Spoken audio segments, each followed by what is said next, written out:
Et alors, je suis avec Roger Gossorgue du domaine d'Anglas. Hein, oui. Et Roger, donc, vous me présentez votre gamme. 4 rouges, un rosé, un blanc.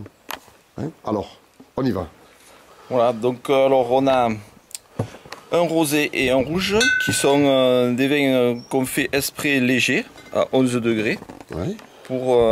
Pour surtout l'été, donc comme on a... Vin de soif. Voilà, c'est ça. Vin de soif, super. Pour le camping, voilà, hein, pour le camping, voilà. On n'a pas besoin de compter les verres. Et ils sont à un prix sympa aussi. Voilà, donc là c'est les deux bouteilles pour 9,90 prix public. Prix public, bon c'est intéressant, c'est sympa. Alors ensuite on continue.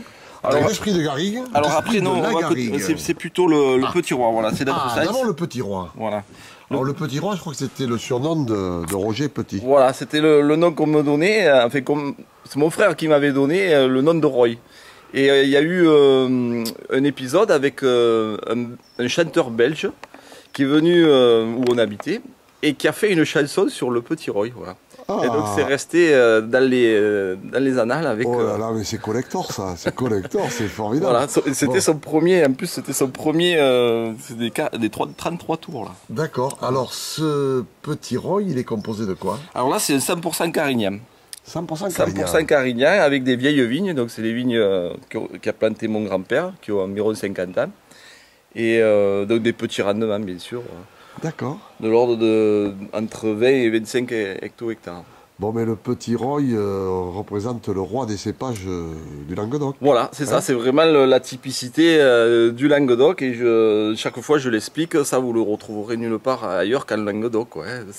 Les Syrah, on en trouve dans le monde entier, mais le Carignan, c'est quand même... 22 pays, donc. Voilà. Ensuite, l'esprit de la garrigue. Alors, l'esprit de la garrigue, il faut savoir que Gossorgue, ça veut dire l'homme qui sort de la garrigue. Voilà, c'est ça, c'est la traduction.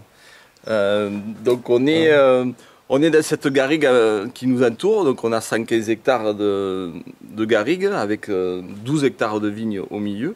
Et c'est vrai que les vins, ils ressentent ces odeurs de garrigue. Hein. Donc l'esprit de la garrigue, il y a ce côté un peu mystérieux hein, entre la truffe, les sources qui sortent de nos cellules. Et voilà. Bon. Et l'esprit, c'est aussi un peu le côté protestant, parce qu'il y a aussi l'esprit qui les fait vivre. Parpaillot. Voilà, c'est ça. Donc on a aussi joint un peu les deux. Syrah Grenache. Alors Syrah Grenache, voilà, avec un peu plus de Syrah. Et donc c'est en 2007. 2007, et on le trouve à quel prix chez les banques? Alors il est à 9,90 prix public. 9,90 prix public, très bien. On arrive donc aux AOC. Avec... Voilà, celui-là c'est aussi un AOC. Hein. Celui-là c'est aussi un AOC, très bien. Donc là on est sur l'AOC. Pas d'élevage barrique. Non, ça c'est un traditionnel en cuve. Voilà, alors par contre celui-là donc c'est l'élevage barrique. Voilà. Et donc aussi avec donc c'est un coteau du Languedoc, mais l'appellation Terrasse du Larzac.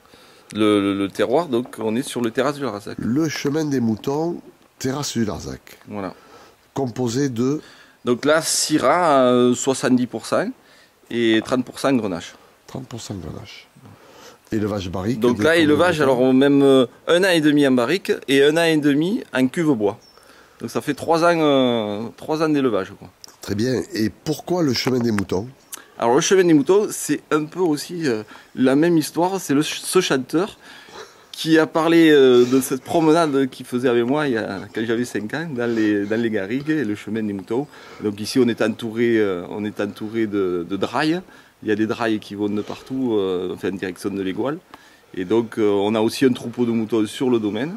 Et ça a été la première cuvée qu'on a fait. Sur le domaine, donc chemin des moutons.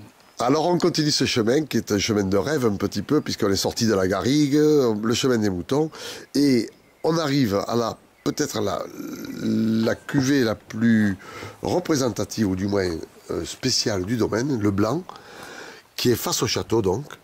Roger, parle-nous un peu de ce blanc. Alors donc ça c'est des vignes, on n'avait pas du tout de vignes de blanc. Et donc on avait une forte demande avec les campeurs pour avoir un vin blanc. Et donc on a choisi un terrain carrément, c'est sur une défriche, un terrain avec une belle exposition, un beau panorama. Et Donc on a trouvé ce terrain qui est face au château, mais c'est pas notre château, c'est le château de Brissac. Voilà, donc le village de Brissac qui a son beau château médiéval. Et donc c'est les vignes... Alors c'est donc une vigne que vous avez plantée? Voilà, sur une des friches. D'accord, il y a combien de temps? Alors maintenant ça fait 15 ans. 15 ans. Voilà. D'accord. Et ce blanc est composé de? Alors essentiellement roussanne, 80%, marsanne et un petit peu de vionnier, mais 1%. Donc ça va être difficile de le détecter. Élevage? Élevage, donc, alors fermentation en barrique, élevage sur lit fine pendant 6 mois. Voilà, et mis en bouteille. Alors ce blanc était particulier, je voudrais que tu en serves un petit peu pour qu'on regarde bien la couleur. Alors il fait pas soleil malheureusement aujourd'hui, on va pas le voir, mais vraiment une couleur mordorée très, très soutenue. Voilà, souvent les gens ils pensent que c'est un moelleux, mais il n'est pas du tout moelleux, il est sec et il a des goûts de sucre, mais sans avoir un gramme de sucre. Il est vraiment sec. D'accord, et là c'est quel millésime? Alors là on est sur le 2010. Tu le conseilles avec quoi? Alors il va très bien avec le Pélardon des Cévennes, hein. Un Pélardon un peu affiné, donc on est à côté on est dans l'air de l'appellation et c'est vrai qu'un Pélardon de 3 mois là, c'est l'idéal. Ouais. Bon alors les amis, un conseil, face au château, en sortant de la garrigue, vous suivez le chemin des moutons et vous arrivez chez Roger, il y a le gîte, il y a tout, le gîte et le couvert et le Pélardon, on va se régaler. Voilà.